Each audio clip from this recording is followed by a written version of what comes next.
En toute vérité, 11h midi sur Sud Radio, Alexandre Devecchio. En toute vérité, chaque dimanche, entre 11h et midi sur Sud Radio, sécurité, économie numérique, immigration, écologie.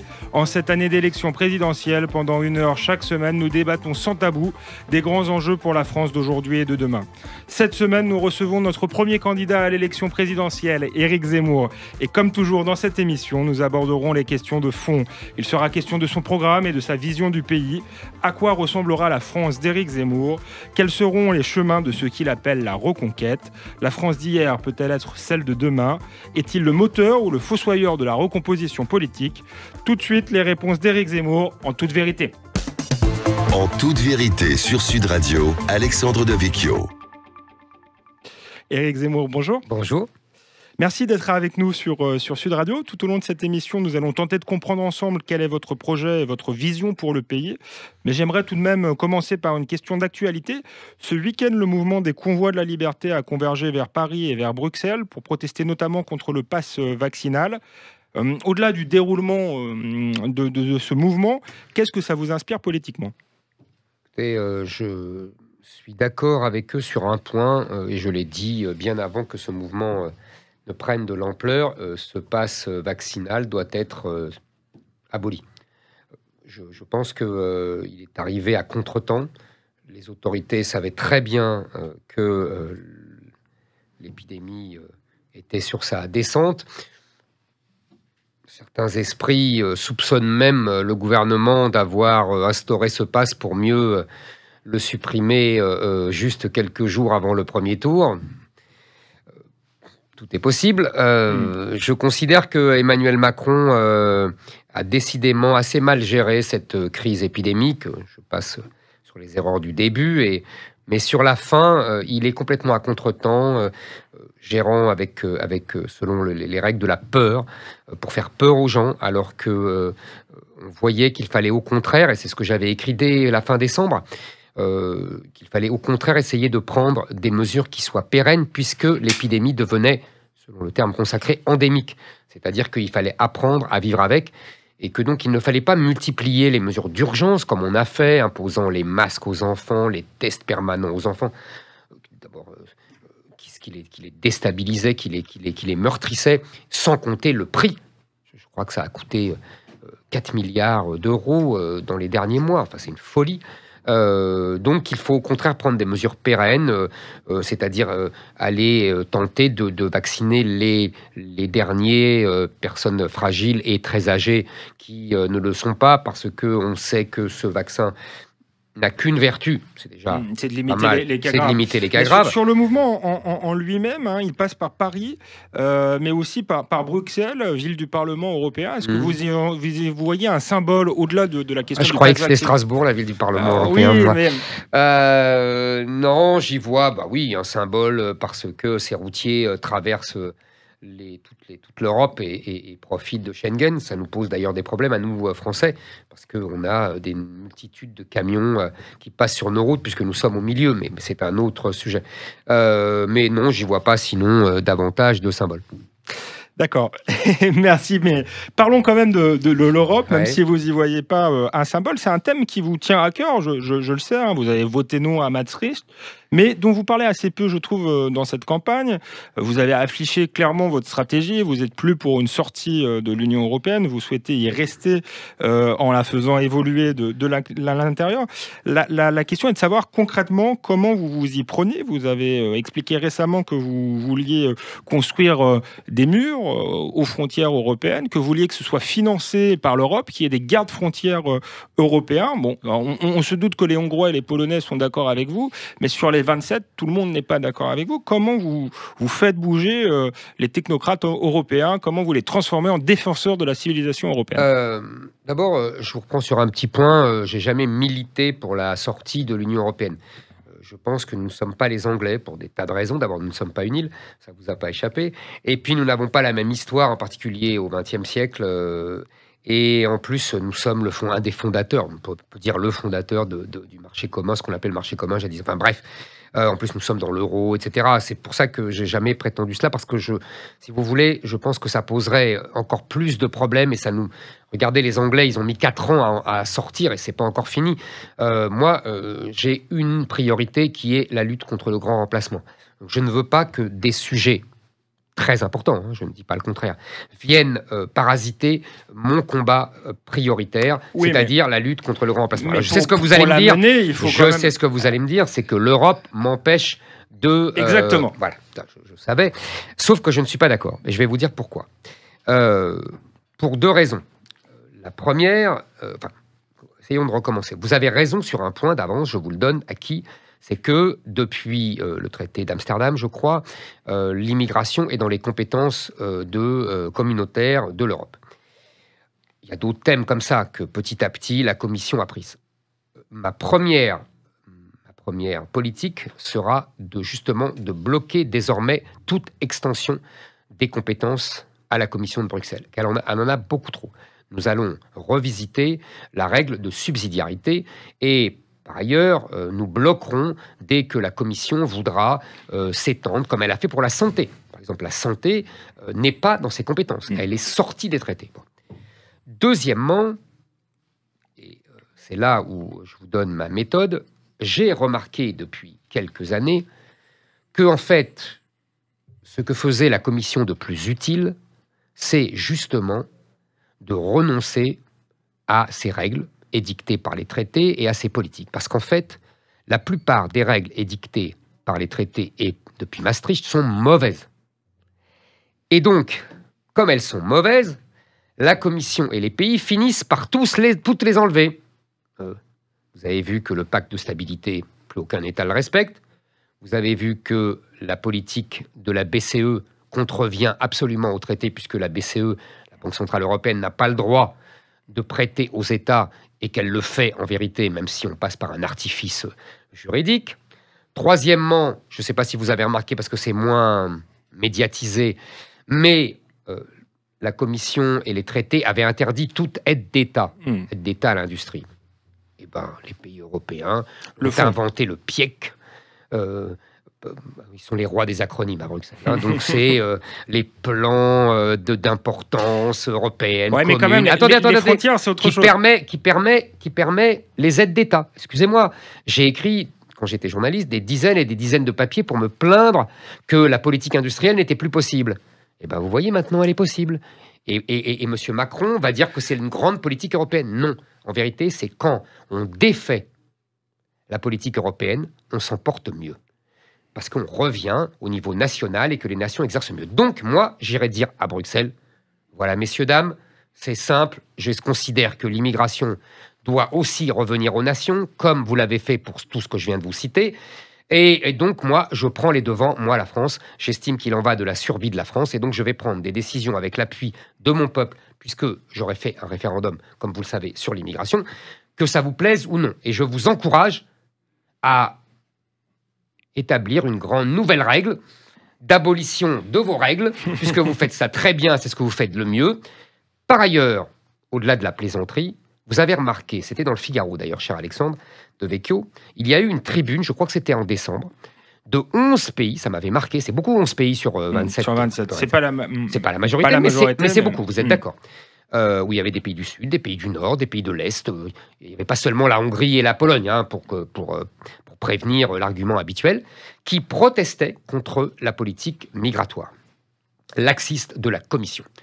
Parce que la Commission, il faut le dire, est immigrationniste. Là, Madame Johansson, la Suédoise, qui est une ancienne du Parti communiste suédois, elle est franchement et délibérément immigrationniste.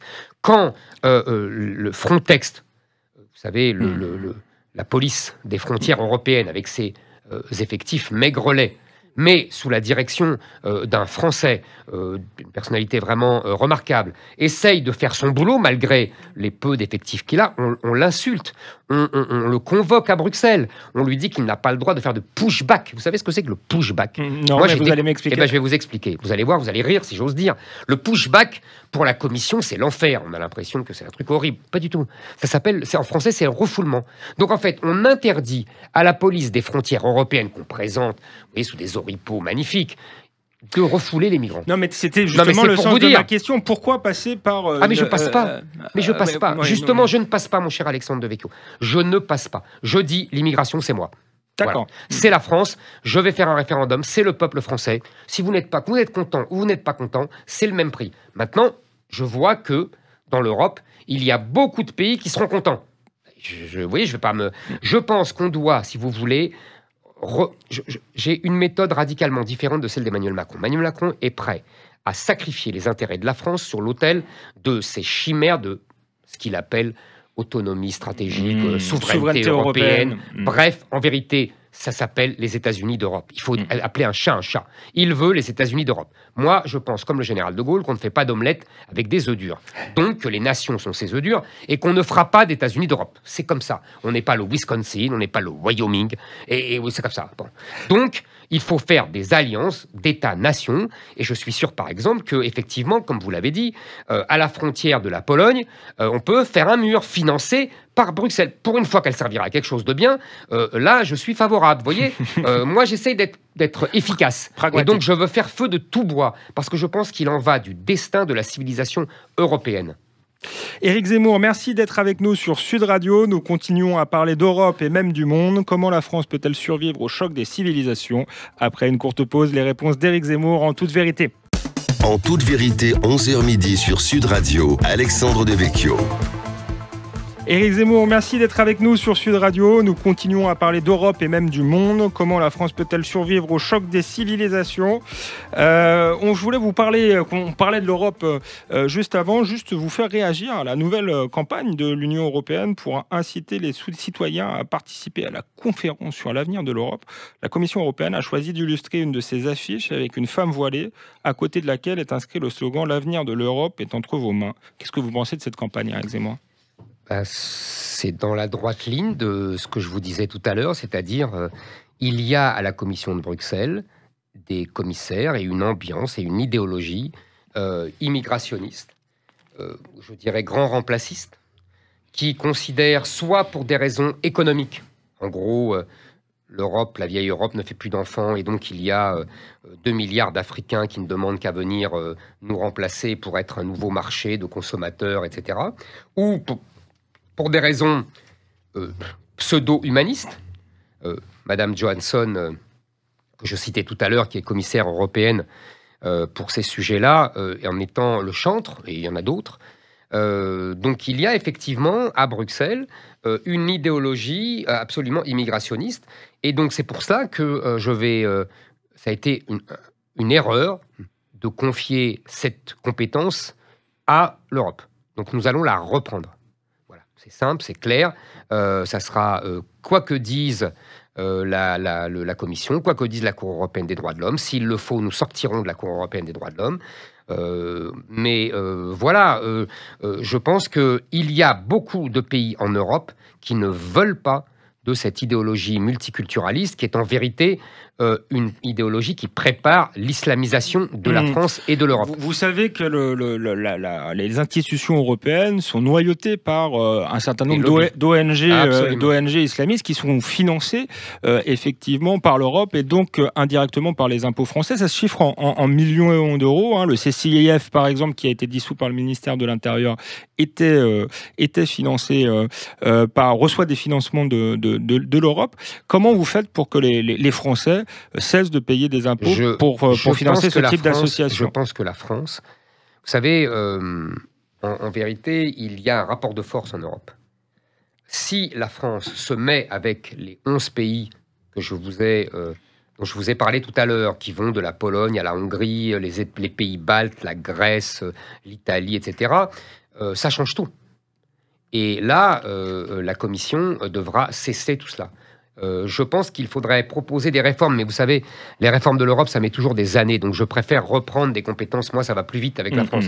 Mais il faudrait proposer des réformes dans lesquelles la Commission de Bruxelles n'aurait plus l'exclusivité de l'initiative législative. Pour l'instant, vous savez, on vous dit les directives européennes sont le produit de tous les pays européens. C'est pas vrai. La Commission de Bruxelles a la seule l'initiative, elle prépare les textes et les ministres des gouvernements corrigent à la marge. En vérité, vous voyez, le train principal, c'est la Commission qui l'impose. Il faudrait sans doute proposer une réforme des institutions dans laquelle les États auraient également, ou les parlements nationaux auraient également l'initiative législative. Et là, on pourrait avoir un échange qui serait fécond. Mais le problème, c'est que je préfère prendre tout de suite mes responsabilités en tant que président de la République française, parce que sinon, une réforme, ça peut durer des années. Voilà. D'accord. Donc revenons revenons pas. Allons sur la question de l'islam conquérant, puisque c'est lié à cette campagne. C'est un peu le cœur de votre programme, ce combat pour défendre la civilisation face à ce que vous considérez comme une menace existentielle. Vous êtes fils de rapatriés d'Algérie, et moi, je vous connais un peu, je vous lis, je crois que ça compte beaucoup dans le regard que vous portez sur la situation française. D'une certaine manière, on a l'impression que vous craignez que l'histoire se répète. Est-ce qu'on peut vraiment comparer l'Algérie à l'époque à la France d'aujourd'hui? Est-ce qu'il n'y a pas une part de revanche dans votre combat? Alors on me dit souvent ça. On croit que je suis un revanchard des pieds noirs chassés de l'Algérie par les méchants arabo-musulmans. C'est mal me connaître d'abord parce que ce n'est pas mon tempérament. Je ne suis ni rancunier ni revanchard. J'ai d'autres défauts, mais pas ceux-là. Et par ailleurs, c'est mal connaître mon histoire familiale. Je vais vous dire, je n'ai pas vécu, ma famille n'était pas dans la revanche, même pas, je vais vous étonner sans doute, parce qu'il y avait d'autres pieds noirs qui le furent, même pas dans la nostalgie. J'ai entendu mon grand-père me dire « Je bénis le général de Gaulle de nous avoir virés d'Algérie parce qu'on était des miséreux. » Il faut que vous compreniez la vie de la petite boutique en Algérie. On était très pauvres. On n'était pas des notables d'Alger.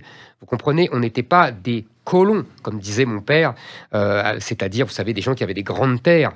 Ça, c'était une infime minorité. On a oublié, mais il y avait 1 million de pieds noirs, 980 000 étaient très pauvres, étaient dans des conditions économiques très pauvres. La France, arrivée en France, nous a permis à mes parents de travailler dur, de progresser dans la société, à leurs enfants de faire des études. J'en suis le cas typique. Vous voyez, relisez le premier homme de Camus. Ça ne joue pas attendez, non, si. Mais relisez le premier homme de Camus et vous verrez comme c'était dur en Algérie. Moi, quand je relis le premier homme de Camus, je m'y reconnais complètement. J'ai vécu cela exactement, sauf que moi, j'habitais pas en Algérie, mais ce que m'a raconté ma mère, ce que m'a raconté mon père, c'était cela. C'était la vie de Camus. On avait la même vie. Et on était des petits pieds noirs, vous voyez. Bon, ça, c'est une première chose. Donc, il n'y a pas d'esprit revanchard, même pas nostalgique. Mes parents n'ont jamais remis un pied en Algérie depuis l'indépendance. Et ça ne leur manquait pas. Bon. Ça, c'est une première chose. Deuxième chose. Oui, le fait que mes ancêtres aient vécu 1000 ans en Algérie. Moi, je ne suis même pas un fils de pied noir alsacien ou communard qui aurait colonisé l'Algérie dans les années 1870. Mes ancêtres étaient là en 800, en 900.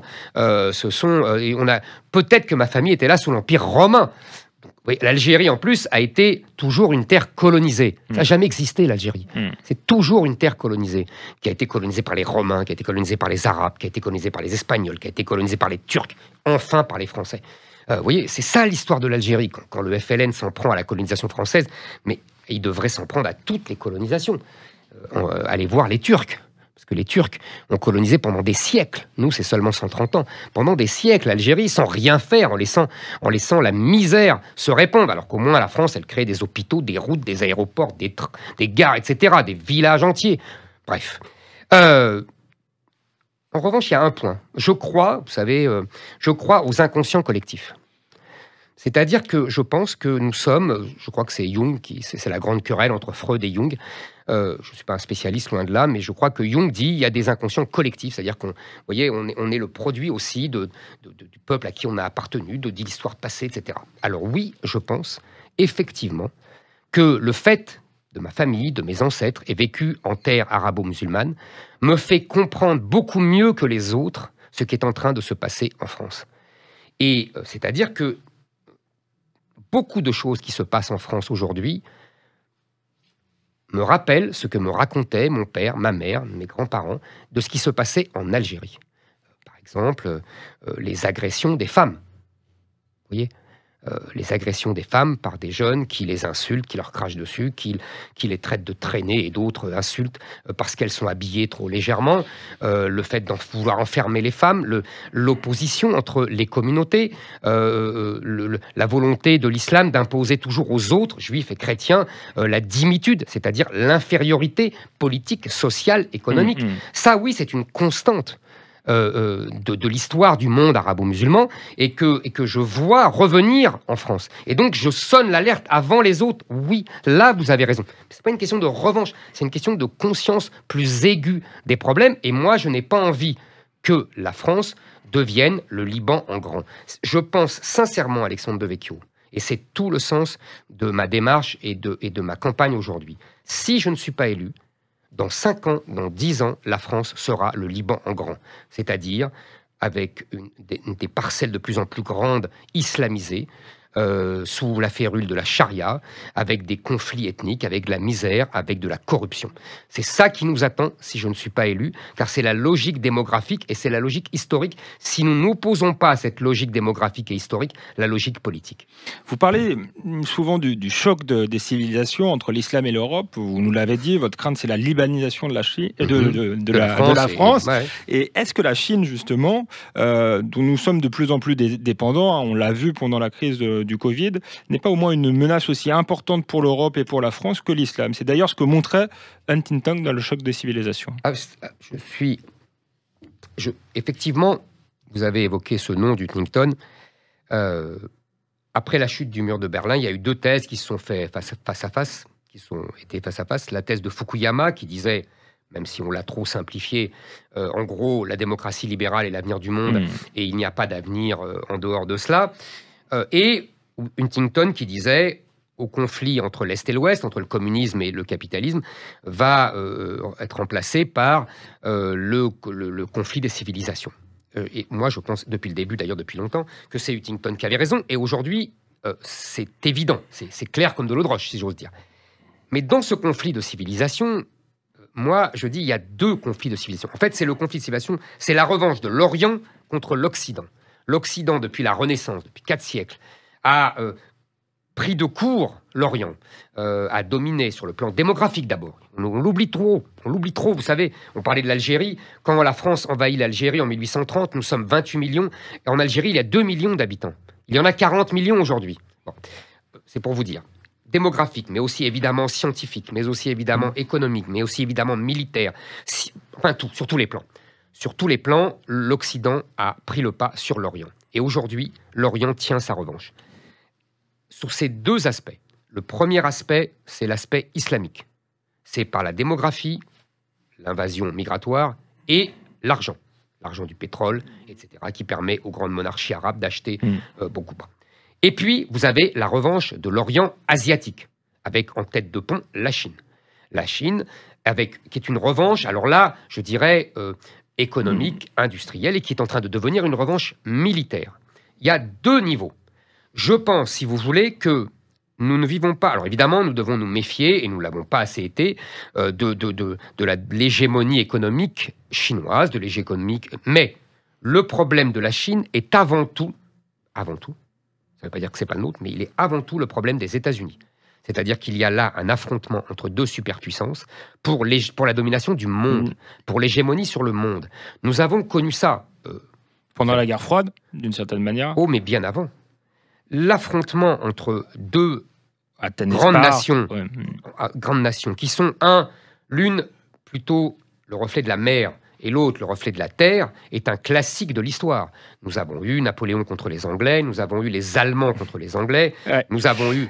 aujourd'hui, nous avons la Chine contre les États-Unis. Le problème chinois est d'abord le problème des États-Unis.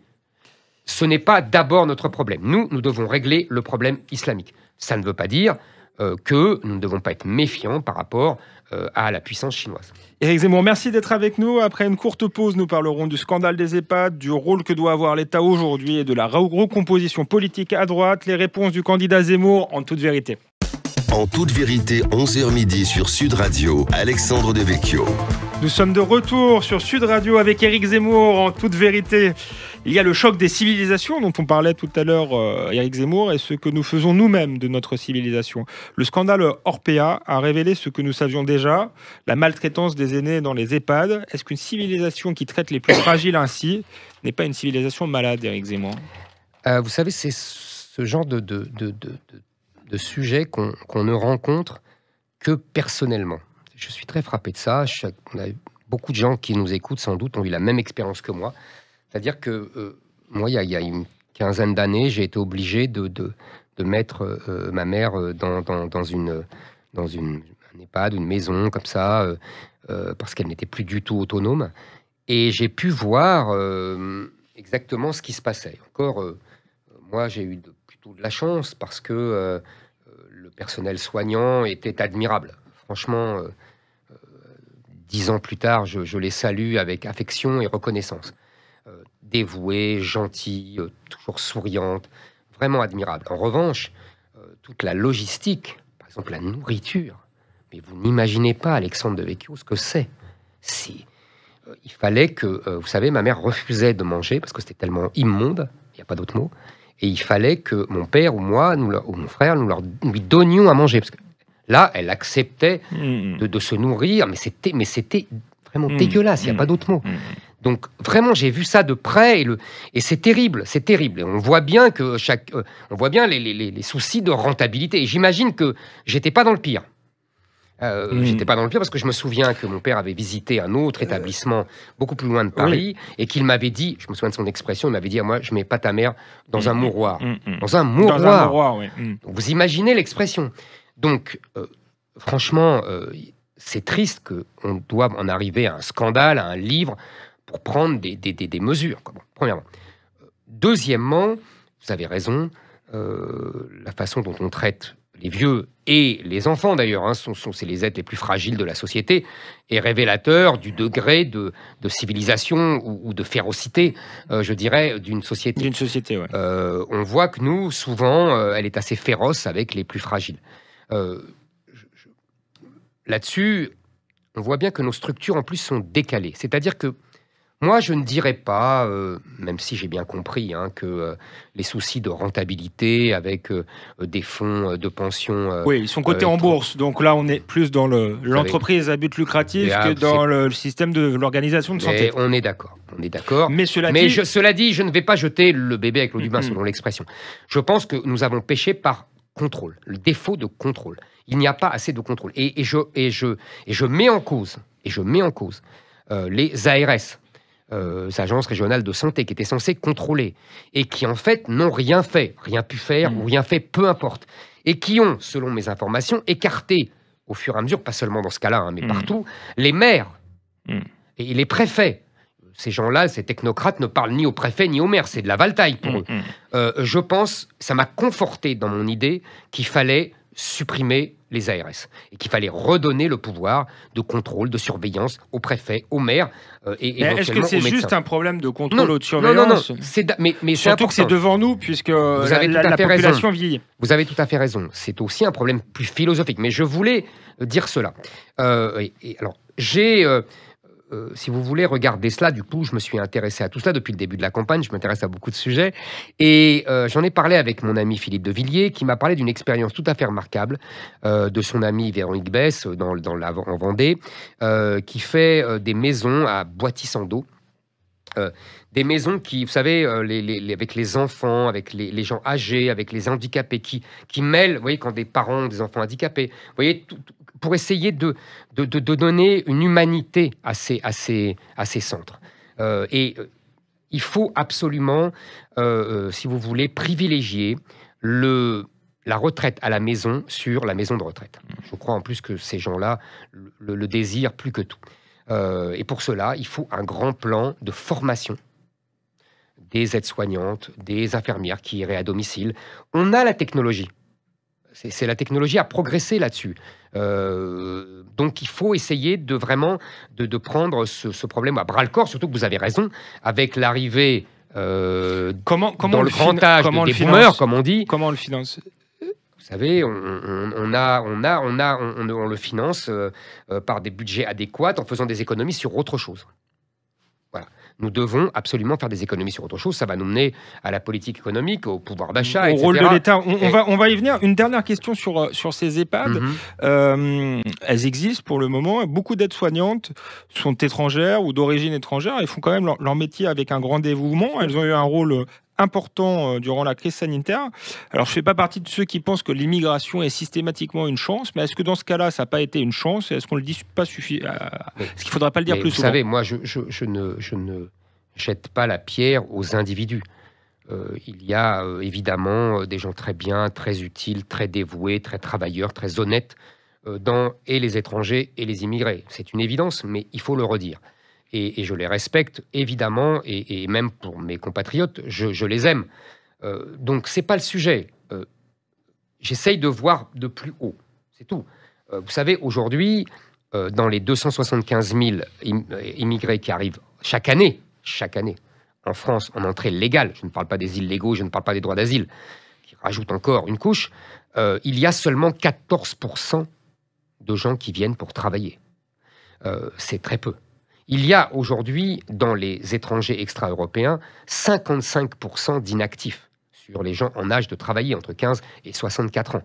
Ces gens-là, en vérité, n'ont rien à faire ici. J'expulserai les chômeurs de plus de 6 mois. Maintenant, pour ceux qui travaillent, vous avez raison, ils travaillent, je les en remercie, et ils font leur devoir en France, et ils rendent des services à la France, et il n'y a aucune raison d'être absolument inique envers eux, au contraire. Pour certains observateurs, la crise du Covid a été un juin 40 sanitaire. C'est Jacques Julliard, je crois, qui a utilisé cette expression. Elle a en tout cas révélé, je crois, ce qui est un problème de notre pays, c'est le dysfonctionnement profond de l'État. D'un côté, une suradministration, une technocratie arrogante qui voulait tout gérer. De l'autre, un manque de lits d'hôpitaux, des infirmières paupérisées. Et ce type de dysfonctionnement, on le retrouve partout, dans la police, la justice, l'armée, l'école. Il mine non seulement l'autorité de l'État, mais aussi l'efficacité de l'État. Comment vous comptez réformer aujourd'hui l'État et surtout comment vous allez vous faire obéir d'une administration qui semble toute puissante et inamovible ? Est-ce que vraiment l'intendant suivra, Éric Zemmour ? Non, vous avez raison. D'abord, cette formule prêtée au général de Gaulle, vous savez qu'il ne l'a jamais prononcée en vérité. Il était d'ailleurs très soucieux d'intendance, puisqu'il a, avec Georges Pompidou, forgé une énorme industrie française qui était balbutiante auparavant. Donc l'intendance avait son importance. Et je dirais une deuxième chose qu'on oublie toujours, c'est que au temps du général de Gaulle, vous savez à combien étaient les prélèvements obligatoires ? Vous savez qu'aujourd'hui, nous sommes à 47%, c'est-à-dire que la moitié de la richesse nationale est consacrée aux prélèvements obligatoires, État, collectivités locales et prélèvements sociaux. À l'époque du général de Gaulle, c'était 33%. C'est-à-dire des chiffres qui correspondent aujourd'hui aux États-Unis, où je crois qu'ils sont à 35%, ou à l'Angleterre, ou au Japon. Rien à voir avec les 47%. Nous sommes champions du monde. Donc je pense que notre premier problème, c'est l'excès d'impôts, de charges, de taxes, etc. Et donc de dépenses. Donc nous devons... Alors, maintenant, on sait que là-dedans, le plus gros problème, c'est les dépenses sociales. À plus de 800 milliards par an, Alexandre Devecchio. 800, je répète, parce que... Donc vous ne touchez pas aux services publics, attendez. Attendez. D'abord, les dépenses sociales. 800 milliards. Les dépenses sociales, il y a 2 méthodes pour l'instant qui ont été mises en œuvre mal. La droite dit il faut tailler dans les dépenses pour tout le monde. Mais finalement, quand elle dit ça, soit elle ne le fait pas, soit elle n'est pas élue, comme François Fillon. Et la gauche dit c'est pas grave, on s'endette. Et en général, la droite finit par s'endetter comme la gauche. Nous sommes à 2300 milliards de dettes. Et nous payons comme ça. Moi, je dis il faut prendre une autre méthode. Il faut séparer, distinguer entre les Français et les étrangers. Et donc, j'enlève toutes les prestations sociales non contributives aux étrangers. RSA, allocation logement, minimum vieillesse, etc. Par ailleurs, je supprime beaucoup de dépenses inutiles, comme l'AME, contre-productive. 1 milliard, quand même, plus d'1 milliard l'AME. Il y a beaucoup d'autres dépenses comme ça. Et puis en dehors des dépenses de l'immigration, il y a d'autres dépenses, et c'est là qu'on arrive à votre sujet, les dépenses de l'État, d'autres dépenses inutiles. Je rappelais lors de mon discours de Lille que pendant l'épidémie du Covid, nous avions fait un chèque de 140 millions d'euros à la Chine, au nom de l'aide au développement. C'est quand même comique. Là, vous me parliez tout à l'heure de la menace chinoise, de la deuxième puissance mondiale, peut-être bientôt la première, et nous, la France, nous envoyons un chèque d'aide de 140 millions. Je pense qu'il y a beaucoup de dépenses, de gabegie ainsi. Ça sera la méthode du gouvernement. Je n'annonce pas des suppressions de postes de fonctionnaires comme Mme Pécresse, elle sait qu'elle ne les tiendra pas. Je n'annonce pas de grands chiffres. Vous voyez, je pense que ça sera une méthode chasser, traquer toutes les dépenses inutiles dans l'État et dans les collectivités locales, supprimer les doublons, par exemple, et reprendre la réforme de Nicolas Sarkozy de fondre les élus régionaux et les élus départementaux dans une même structure. Vous voyez, il y a des sources d'économie un peu partout, mais ça doit être une méthode constante qui évite les grandes déclarations et qui s'arrête aux détails, poste par poste, parce qu'il y a d'autres postes, il y a d'autres secteurs, comme la police, comme la justice, comme l'hôpital, qui ont au contraire besoin, et l'école, qui ont au contraire besoin de plus de dépenses. Vous voyez, donc il faut être au plus juste. Merci Éric Zemmour, merci d'être avec nous sur Sud Radio. Après la pause, nous parlerons de vous. Qui êtes-vous, Éric Zemmour? Pourquoi vous battez-vous? Vos réponses tout de suite, en toute vérité. En toute vérité, 11h midi sur Sud Radio, Alexandre Devecchio. Nous sommes de retour sur Sud Radio avec Éric Zemmour, en toute vérité. Éric Zemmour, on va parler de vous, de votre relation à la France personnelle, mais d'abord j'aimerais qu'on fasse un peu de politique politicienne. On en a fait très peu ici, mais il faut bien en faire, surtout que cet après-midi, l'une de vos principales concurrentes fait son premier meeting. Il s'agit de Valérie Pécresse. Est-ce que c'est, selon vous, un tournant dans la campagne, et pour elle, et peut-être pour vous? Je ne pense pas. Je pense que, vous savez, on aime voir des tournants. J'ai été journaliste, donc je sais qu'on multiplie comme ça les tournants. C'est une facilité journalistique. Moi, je pense qu'il y a au contraire des grandes lignes droites. Et qu'il y a des constantes idéologiques qui s'imposent dans chacune des campagnes présidentielles que j'ai suivies. Et professionnellement, j'en ai suivi depuis 88. Vous voyez, donc ça commence à faire. Je pense qu'il y a, en l'occurrence, pour Valérie Pécresse, un problème de fond. C'est une candidate centriste qui fait semblant de tenir un discours de droite. D'ailleurs, je remarque que depuis la primaire, elle fait de moins en moins semblant. Elle s'est affichée avec M. Ciotti, elle s'est affichée avec M. Wauquiez, mais en vérité, elle fait alliance avec M. Lagarde, le centriste. C'est une candidate centriste. D'ailleurs, elle avait quitté LR parce qu'elle trouvait que son parti sous la direction de M. Wauquiez était trop à droite. C'est ce qu'elle disait en 2019, il n'y a pas longtemps. Donc, c'est une candidate centriste, c'est une chiracienne, elle le dit elle-même. Elle ne cesse de se référer à Jacques Chirac. Donc, une centriste qui est, si vous voulez, le clone d'Emmanuel Macron. C'est à la fois, si vous voulez, elle a deux caractéristiques. La première, c'est que c'est une technocrate. Et que c'est le clone d'Emmanuel Macron. Technocrate parce qu'elle pense en termes de technique de gouvernement et non pas en termes de philosophie de gouvernement. Elle ne fait pas en vérité de politique. Elle fait de la gestion. Vous savez, c'est cela le problème de la plupart de la classe politique aujourd'hui. C'est la gouvernance plutôt que le gouvernement. C'est une gestionnaire. C'est la gouvernance au lieu du gouvernement. Et si vous voulez, je vous donne... Et du coup elle n'a pas d'espace politique. Elle allie sa compétence, que je ne lui nie pas, à une immense impuissance. Parce que depuis 20 ans, on a établi un corpus de règles, qu'elles soient juridiques ou bureaucratiques, qui enserrent les gouvernants pour qu'ils ne puissent rien faire. Je vous donne un exemple sur l'immigration, c'est simple.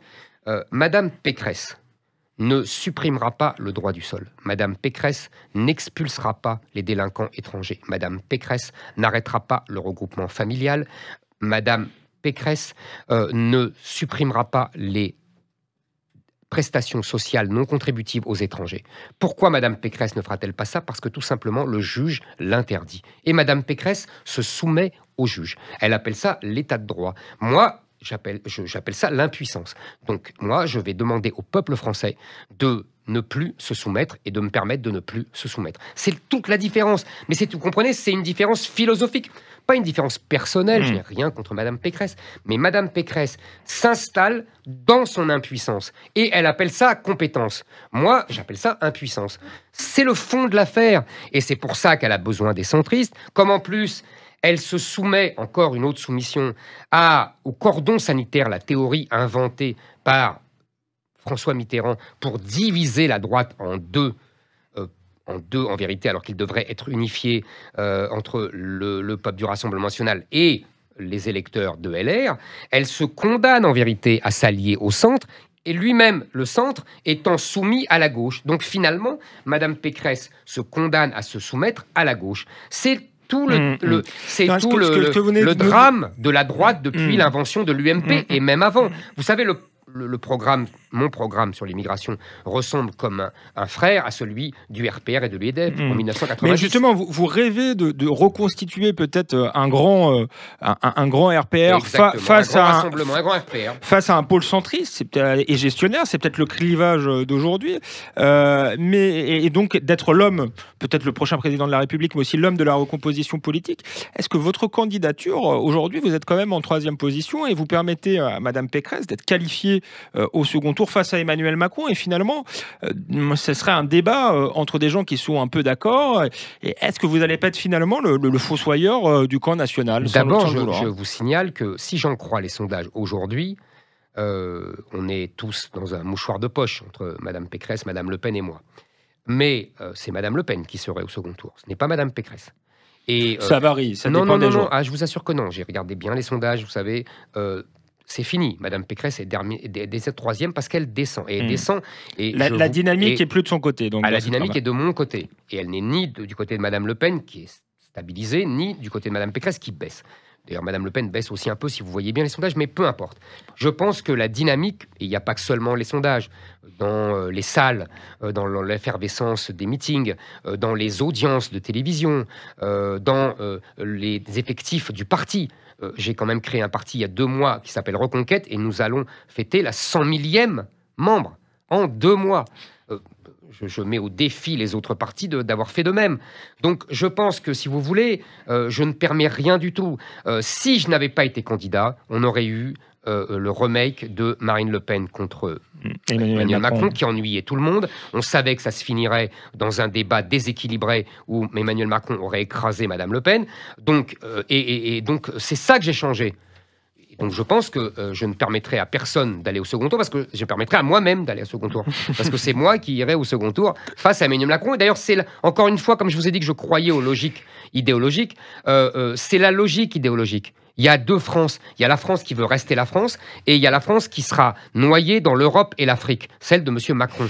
2 visions antagonistes. Justement, en parlant d'idéologie, de théorie, vous expliquez, vous aimez la France passionnément, je crois que personne n'en doute.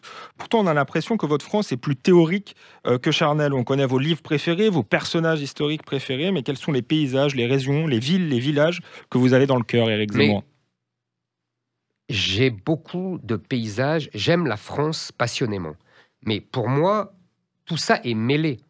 Vous comprenez bien que quand vous lisez Balzac, Stendhal ou Chardon ou que sais-je, ou Chateaubriand, les descriptions des paysages de leurs enfances, de leur village natal font partie de moi. Alors je suis rentré, vous avez raison, je suis rentré dans l'amour de la France par la littérature. Mais ça ne veut pas dire que je n'aime pas les paysages, je n'aime pas les villes. J'aime toutes ces petites villes avec leurs clochers au milieu. J'aime ce blanc manteau d'église. C'est pour ça que je défends la chrétienté avec autant de passion. J'aime, si vous voulez, les paysages de la Touraine. J'aime la Méditerranée. Je pourrais comme ça passer en revue tout. En fait, j'aime tout. J'aime les villes un peu germaniques de l'Est. J'aime, vous voyez, comment vous dire, même le Nord qui est plus qui est plus austère, a un charme caché. On était à Lille il n'y a pas longtemps et il y a le charme de ces maisons cossues, discrètes. J'aime, vous savez, en ce moment, je me balade beaucoup dans toute la France et à chaque fois, il y a des petits villages avec en pierre, avec discrètement la mairie, le clocher, la fameuse photo de François Mitterrand en 1981. La force J'aime tranquille. cette France-là. Et puis, je vais vous dire, avant d'avoir découvert ça, j'aime Paris. Parce que moi, je suis un banlieusard. Donc, quand je venais à Paris, c'était une illumination. J'aime me balader dans Paris où je refais toute l'histoire de France. Je regarde où Bonaparte a mis ses canons devant la place Saint-Roch, où Louis XVI a été guillotiné, place de la Concorde. Justement, en parlant d'histoire, Éric Zemmour, on fait souvent le reproche d'avoir une vision réactionnaire ou passéiste de la France. Si vous gagnez la présidentielle, à quoi ressemblera la France d'Éric Zemmour dans 5 ou 10 ans ? Est-ce que ce sera le retour de la France d'hier ou est-ce que vous croyez aussi à la capacité de transformation et d'innovation de notre pays ? Alors, d'abord, je ne suis pas idiot. Je ne sais qu'on ne revient jamais en arrière. Le général de Gaulle disait toujours à Malraux, on ne refera pas le siècle de Louis XIV. Ça ne m'a pas échappé. Voilà, je sais ça. Donc, on ne reviendra jamais en arrière, même dans la France dorée de mon enfance des années 60. Mais, il faut bien comprendre que pour avoir une idée ferme de l'avenir, comme le général de Gaulle, comme Bonaparte, comme tous les grands hommes qui ont animé notre pays et qui ont dirigé notre pays, il faut avoir une conscience très claire de son histoire. Pour savoir où on va, il faut savoir d'où l'on vient. Ça, c'est une première chose. Et je sais en tout cas, d'abord, ce qu'elle ne sera pas. C'est-à-dire que si je suis élu, je sais que la France ne deviendra pas le Liban en grand. Si je ne suis pas élu, quel que soit mon adversaire qui sera vainqueur, la France deviendra dans 5 ans, dans 10 ans, le Liban en grand. Donc moi, à contrario de cela, je veux une France qui reste française. C'est-à-dire qui continue, où on continue à parler le français et à écrire le français sans le langage inclusif, continue à révérer son passé, ses souvenirs en commun, sans déboulonner les statuts. Vous voyez, c'est très important. La France doit rester française. Pour savoir, vous l'avez dit, pour savoir où l'on va, il faut savoir d'où l'on vient. Et j'aimerais terminer là-dessus, Éric Zemmour. Vous êtes un peu dévoilé dans cette campagne. Vous avez parlé de votre mère, de votre père tout à l'heure d'ailleurs. On a l'impression que cette campagne, vous la faites pour les Français, mais aussi pour l'enfant que vous étiez. Est-ce que je me trompe ? Je dirais que c'est vrai que cette campagne me permet de développer tout ce que j'ai pensé, tout ce que j'ai été depuis des décennies. Voilà, mais évidemment que l'enfant que j'étais a tellement aimé la France qu'il ne supporte pas l'idée qu'on ne puisse pas la transmettre à nos enfants et à nos petits-enfants. Vous savez, je fais ça pour nos enfants et nos petits-enfants. Quand je parle aux Français, je leur dis, voilà, est-ce que vous voulez que vos enfants quittent la France ou est-ce que vous voulez que vos enfants soient soumis à l'islam ? Est-ce que vous voulez que vos filles soient voilées ou qu'elles préfèrent quitter la France pour aller dans d'autres pays ? Tous comprennent ce langage. Tous les Français ont compris le véritable enjeu de cette élection présidentielle et le véritable enjeu de l'élection à venir et de l'avenir. Merci Éric Zemmour, merci d'avoir été avec vous En toute vérité. Vous êtes le premier candidat présidentiel à venir nous voir. On espère qu'ils seront nombreux, peut-être même Emmanuel Macron, sait-on jamais. Merci Éric Zemmour.